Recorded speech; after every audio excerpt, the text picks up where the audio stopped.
Hello everyone, welcome back to the 20 Dolph channel, and this is my 2008 Volkswagen EOS Individual. And what I'm going to be doing in this video is doing a complete overview of this car, so driving it, what's under the bonnet, everything else about this car you're going to see in this video. So let's get into it. So let's begin at the very front of the Volkswagen EOS, and as you can see, it's actually a very sleek, very curvy design here at the front. Obviously, you've got this very lovely chrome grille here, which I really like. This era of Volkswagen is very timeless in my opinion. I do like it. You can see the car is starting to age, but I still really love the chrome grills that Volkswagen did in the early to mid 2000s. I really love it. Got the headlights either side here. They're just very standard. I know you can option these cars with xenon headlights. However, I don't believe we got the xenon headlight option in Australia because I've never seen an EOS with the xenon headlights over here. Obviously below the headlights you got the little fog lights there and there. If the car was optioned with it. EOS Individual as well, so obviously it being an individual, so that's Volkswagen Individual. If you've never heard of Volkswagen Individual, think of it like BMW Individual or Audi Individual, like Audi Exclusive, all of those kind of things. So Volkswagen Individual were pretty much that division of Volkswagen, and they pretty much allowed you to customize the car however you wanted. So in 2008, they actually introduced an individual EOS, which was pretty cool. So Volkswagen individual touches all throughout this car, which is beautiful. And to my knowledge, this is the only individual Volkswagen you could actually buy in Australia. They didn't bring any other individual Volkswagens over to the country, to my knowledge. I could be wrong, but I do find it very hard to believe that Volkswagen Individual only brought the EOS over. Very bizarre. Bonnet, it's interesting. So it reminds me a lot of the Beetle, the way it kind of curves over onto the fender, but I still think it looks very nice. But let's move around to the side of the Volkswagen EOS. And yeah, I mean, it looks okay. It's overall, like, it's not the best looking car ever, but I don't hate it. It's a very unique looking convertible, in my opinion. Really cool feature I personally like is the frameless doors. Obviously, it being a convertible, you kind of need the frameless doors, and it's got frameless windows as well all the way around. So if you got them all down, it kind of allows you to have this whole space open. And a lot of convertibles do have this, but I do love that particular about the EOS. There's this little crease that runs from the front fender all the way along to the rear, which I do quite like. Other than that, fairly standard plain side. You have this little chrome trim piece which does wrap around the entirety of the car, which I like. That's quite a neat little touch. And of course, this being an individual EOS, you do have the Volkswagen individual badge on the front fender there as well. Moving down to the wheels, they are 18-inch wheels, and I wasn't sure of them at first, to be fair. I've never really been a fan of this kind of style of wheel, but having had it cleaned and looking at it a little more, it has grown on me substantially. And I do think it works very well, in particular with the shadow blue paint that is on my EOS in particular. Other than that, fairly standard side to the EOS here. Nothing too special. It is pretty bland, to be fair, like a lot of Volkswagens, but it does look okay. It is acceptable. Let's move around to the rear. At the rear of the EOS, you will notice we've got the Valeo taillights. Of course, I do love Valeo taillights. The models they brought these out on, they're pretty much sold on every hatchback, sedan, convertible coupe in the early to mid 2000s, and I love the Valeo taillights. They're very nice. I have fitted this car with the 2010 EOS taillights. So in 2010 they did a slight revision. It was the final production year of this generation EOS, and they slightly revised the taillights, so they tinted them a little bit, and I feel like it's aged a lot nicer. And I do actually have a direct comparison I can show you. So this is a pre-update taillight. This is the taillight that was originally on the car, and you can see it's a very subtle difference, but I like it. I think it blends in with the paint a lot nicer. Other than that, we do have the EOS badge under there. We have the flip badge as well, Volkswagen flip badge. Very nice. And you've got this massive boot area, obviously, because when the roof is down, it does need somewhere to go, and it is a fairly large roof panel, so they have had to extend this little rear deck. So a lot of people do comment on how bizarre the rear of this car looks. I wouldn't say it's the most bizarre looking rear end to a vehicle I've ever seen, but it's certainly not what I'd call the most stylish. I've always kind of been a little iffy on this whole rear deck. It does look like it expands a little bit too far out, but everyone's personal tastes. A lower bumper, fairly standard. Have the exhaust tips here. This car does have a resonator delete, so I'll give it a little start up and you can hear how it sounds.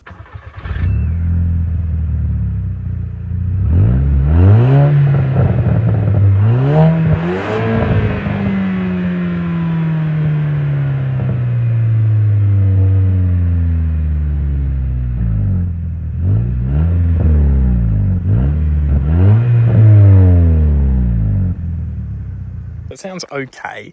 Not the most amazing sounding vehicle in the world, but in terms of a 4-cylinder, it doesn't sound awful.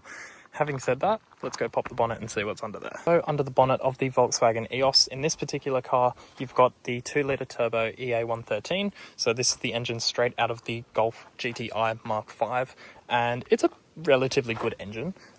It's known for having its problems, like a lot of Volkswagens, but this car has 250,000 Ks on it, and this engine seems to be holding up pretty well. We haven't had any major dramas with the engine yet, fingers crossed. So that is always a good sign. It produces 147 kilowatts and about 280 newton meters of torque. And obviously these are very tunable engines. You can get a lot more power out of them. However, obviously that does take a toll on the reliability. It's not as fuel efficient as you would expect a 4-cylinder to be. I think I've been averaging about 11 litres per 100, but then again, this car does almost weigh 1.5 tonnes. The convertible roof does add a lot of weight to this car, so that's just something to bear in mind. It's not awful, but my R32 is pretty similar in terms of its fuel efficiency. That's about it for the engine. Let's go take a look at the interior. Stepping inside of the EOS, what have we got? Well, before we even step in, we've got this lovely individual scuff plate, exclusive to the Volkswagen EOS individual. Very nice. You've also got these exclusive carpets, which are filthy. But you do get exclusive carpets as well with white pipelining, outlining the, I suppose, floor mat, which is nice. Once you step in, you are greeted with this lovely leather-wrapped steering wheel, and I actually really like the design of this particular Mark V steering wheel. So it looks pretty standard Mark V steering wheel, right? But you'll notice it's got these extra little perforations and stuff, and this contrast stitching as well, and obviously the gloss black lower trim section piece there. And it almost looks like it's a hybrid between a regular and a R32/GTI steering wheel, because you've got these little grooves in the wheel just up here. I actually really like it. It's quite comfortable. It looks quite nice, and I've never seen it on another Mark V generation Volkswagen. It's very unique, so I quite like it because of that. Very nice. Up ahead, we've got this digital or semi, like the infotainment screen, and it's obviously an analog system. This car is actually fitted with a Kufatech Fiscon.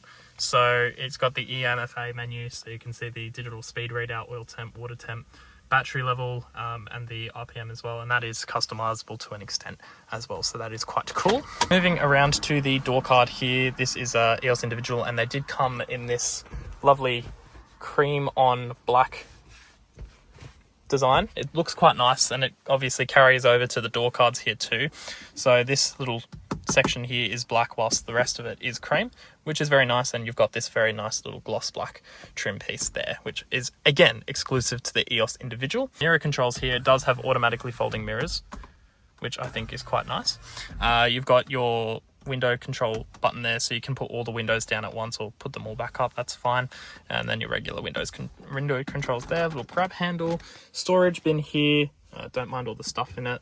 Got your fuel release there and the boot release there as well, which is very nice. Got auto headlights as well in the EOS, which is quite nice. Moving around to the infotainment section, I have fitted this car with an RCD 360 Pro head unit, so it does have Apple CarPlay and Android Auto and all that, so it's very OEM plus, very nice, and it works beautifully in the EOS. Also works with the steering wheel buttons, which is a big thumbs up. Beneath that, you have these heated seat controls here, as well as your aircon settings, all standard Mark V stuff, all works as expected. Little black trim piece here, again exclusive to the EOS individual. This car is a 6-speed manual as well, which makes it an absolute pleasure to drive. Heaps and heaps of fun. I'm just waiting on getting the roof module repaired. That is a common issue with these cars. The roof modules do fail, and it does have a reputation for having a number of other convertible roof faults. So this car's convertible roof does not work, but we are in the process of repairing that. So that will all be very nice when the roof can actually go down. So the shift boot is actually custom as well. So it's got this white stitching as well to match the rest of the interior, which is nice, as goes for the handbrake. Has the same thing, which is very nice. Got 3 cup holders down here, 2 larger ones, and then a smaller one just there. You got your roof controls here, which are completely pointless at the moment, considering what I just mentioned. Under here, you do have a Volkswagen 6-disc CD changer. So that's all good, but you do have just no storage under here now, and this is quite frankly useless. So that's that. Around to the seats, they do have an individual badge embroidered onto the headrest, which is a very, very nice little touch. And other than that, these seats are so comfortable. They are Napa leather seats, so they have actually held up quite well, considering this car's got 250,000 Ks. You really would not look at these Mark 5 seats and go, this car's got that many Ks, because a lot of Mark 5 seats just tear, and they do not age very well at all. Especially considering these are cream seats as well. Like, I'm very, very impressed with how well they have held up, but I think that is mainly due to how this car was previously owned and treated. So very, very big thumbs up for that. In terms of rear legroom, rear legroom? You do have 2 rear seats here, but yeah, non-existent legroom in my seating position at least, so have fun with that. Yeah, I think that's really about it.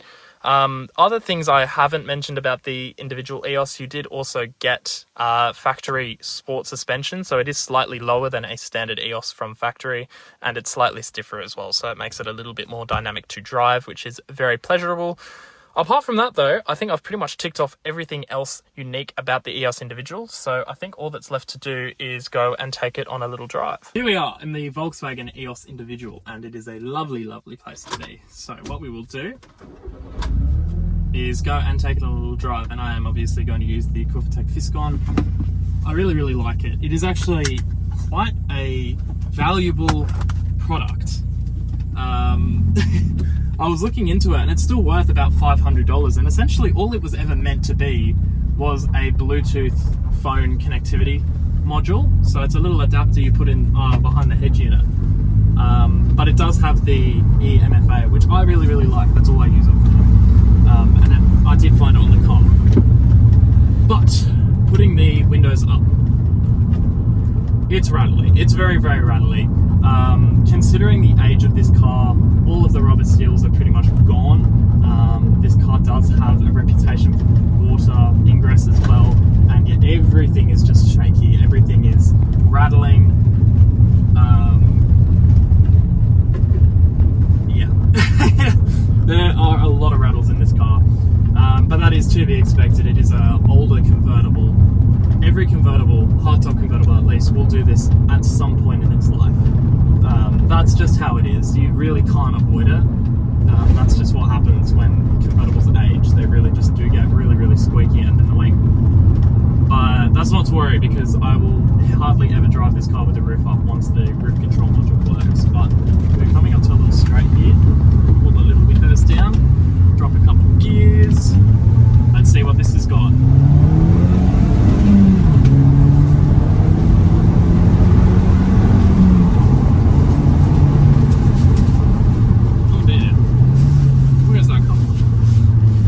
Yeah, it picks up.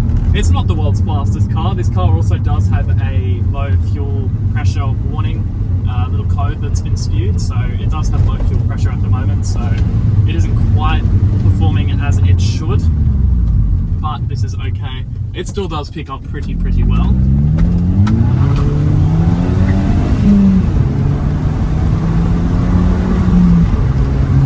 And to be honest, it doesn't sound awful either with the rest of it. There's a lot of induction noise from this standard intake. This is just an unmodified intake, and there's really quite a lot of induction noise, and I do really like that. It's quite nice.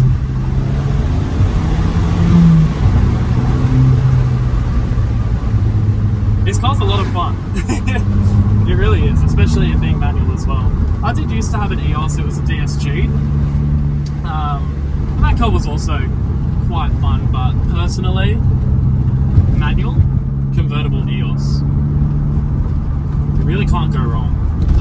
I really couldn't go wrong in this car either. I only paid $800 for this car, and it has been a bit of a treat ever since then. So I've replaced my 1.9 TDI, my infamous 1.9 TDI Polo, the car I loved and adored for so long.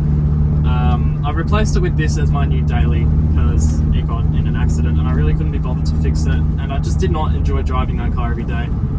There are a lot of positives of driving the 1.9 TDI, but it is not a very pleasurable car to drive, especially me being as tall as I am. This is a much nicer car to drive for work. It does guzzle quite a bit more fuel, but this is a compromise I am willing to live with. So let's throw it around these corners. Considering the kind of car this is, it's meant to be kind of a luxury convertible. It corners so well, surprisingly well. And I feel like Volkswagen always nail that. They always nail the dynamics of any car that they produce, whether it be a Polo, a Jetta, Touareg, Tiguan. Everything handles beautifully. They really know how to set up a car, and that's another reason I really love Volkswagen as a brand. They really just know how to make a damn car. Until it comes to the reliability. So these EA113s have they're questionable. So some of them were produced, the earlier ones were produced with a timing belt, the later ones with timing chain. So there's a bit of confusion as to actually what this car has. I don't even know if it's got a belt or a chain, to be honest. I have no idea. I'm sure there's a way I could find out, obviously, by ripping off the timing belt / chain cover. But I believe this is a timing belt. I have no idea. But the A113s, they've got a questionable reputation, so you can either get like really decent ones or really awful ones. It all depends on how the car's been treated. But then again, it can just throw a random problem at you at any given moment of the day. I think this is also, the Mark 5s were the first of the GTIs at least to introduce the plastic water pump housing. So you will not escape that issue with the EOS. This does have the same water pump, of course, as it does share the engine with the Mark 5 GTI. So you are going to have a leaky water pump and airbag fault. You can't even make this up. You full can't even make this up. I've just got an airbag light fault. That's beautiful. Yeah, it did have this fault when I originally bought the car, but I just cleared it and it's gone away, and now it's surprisingly just come back. So I'll have to clear that when I get home. I don't think it's anything major. That's fine. But yeah, in terms of everything else, it is so bloody comfortable. This car is so nice to sit in.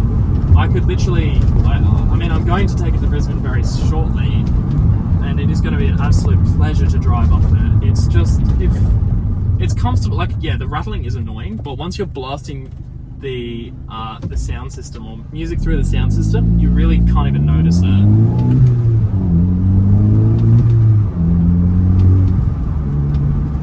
For an $800 EOS, I really cannot complain. This car drives so nice. So nice. And touching on the sound system, I don't even know if this is the Dyne Audio sound system or the standard one or whatever. It is one of the best sound systems I've ever heard in an early 2000s, mid 2000s production car, like a mass-produced car. This sound system is just, it's amazing. It is amazing, especially if it's an unmodified sound system. That's even more impressive. If it's not a Dyne Audio, if it's just the standard sound system, my gosh, my ears are treated every single time I'm playing music through this sound system. It is awesome. But yeah, I mean, apart from that, what are my closing thoughts on the EOS? Well, it's a bit of a unique one. I feel like dailying a car like this, it's obviously very doable depending on everyone's circumstance, but for what I do feel like, it really isn't the most practical. So it begs the question, why would I buy an EOS to replace the 1.9 TDI? And the simple answer to that is, I was very bored of driving that 1.9 TDI every single day, and I just wanted something that's comfortable, that I can listen to good music on, that's fun, what I want it to be. And this car ticks all those boxes. So although it might not be the most practical car ever, it's a very livable car to live with. So for that reason, I would pretty much recommend it to anyone looking to have a little bit of a kind of fun getaway car, or just kind of like a little fun daily. I feel like this ticks that box very nicely. Obviously, you do have to bear in mind, it is a convertible Volkswagen, and we all know Volkswagen, they can't design a sunroof drain for shit. So there are a lot of water leak issues. This car does suffer from that issue. It is leaking from both the pillars on the front windshield here, only when it's very, very heavy rain. So in that respect, we are quite lucky with the water leaks on our EOS. But yeah, these things can go to shit. My old EOS, the guy who bought it off me, had clogged sunroof drains, and long story short, that car needed an ECU replacement, and that was $2.5 or $3 or something like that, and it needed to be recoded to the car and everything. It was just a nightmare. So make sure to unclog your sunroof drains when you get your EOS. But overall, closing thoughts on the EOS. Should you buy one? I think yes. I honestly think yes. It can have problems. As long as you're aware of that and you do your research on your EOS, make sure you pick a good one. You shouldn't have any dramas, but on my particular EOS, I got very, very lucky considering the price I paid for it, how little is wrong with it. Obviously, I don't want to jinx myself here. I feel like something will eventually go wrong on this car. Things have already gone wrong on it, but that's another story. That's in the video that we are uploading very shortly of the purchasing experience and what I've done and what we will be doing to this EOS. So stay tuned for that if you are interested. But yeah, overall, really, really love this car. I missed my original EOS and I'm so happy to have another one. Yeah, very, very pleased with this car, but I think that'll be it for the video. So thank you so much for watching, and I'll catch you in the next one.